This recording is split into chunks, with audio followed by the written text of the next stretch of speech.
শিবানী ধাম বাংলা, বিহার, উড়িষ্যা নিয়ে গঠিত তৎকালীন সুবে বাংলার প্রায় 500 বছরের পুরনো এক দেশীয় রাজ্য সংগ্রামপুর।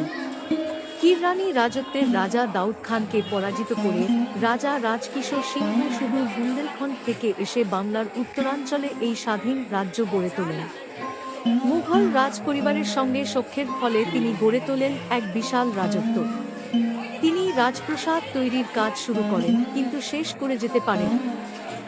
তারা বংশগতভাবে শিবের উপাসক ছিলেন বলে রানী চন্দ্রাবতীর আগ্রহে একটি শিবের মূর্তিও মহারাজ প্রতিষ্ঠা করেছিলেন।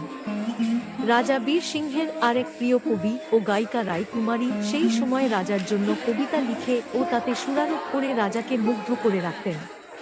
তার কবিত্বের কথা দিল্লির মুঘল বাদশাহের কাছে অবধি পৌঁছে গিয়েছিল। রায়কুমারী নিজের ইষ্টদেবী শিবানীর একটি স্বপ্নাদেশ পেয়ে রাজাকে একটি মন্দির গড়ে দেবার অনুরোধ করেন। রাজা তখন শিব মূর্তির সামনেই দেবী শিবানীর এক সুন্দর মন্দির নির্মাণ করেন।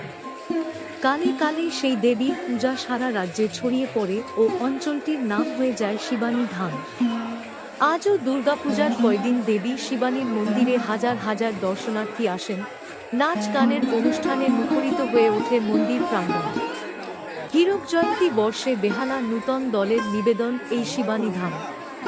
এই দুর্গা মন্দিরের প্রাঙ্গণে প্রবেশ করে আজও দর্শনার্থীরা ফিরে যাবেন রাজা বীর সিংহ ও রায়কুমারীর সেই ইতিহাসের দেশে।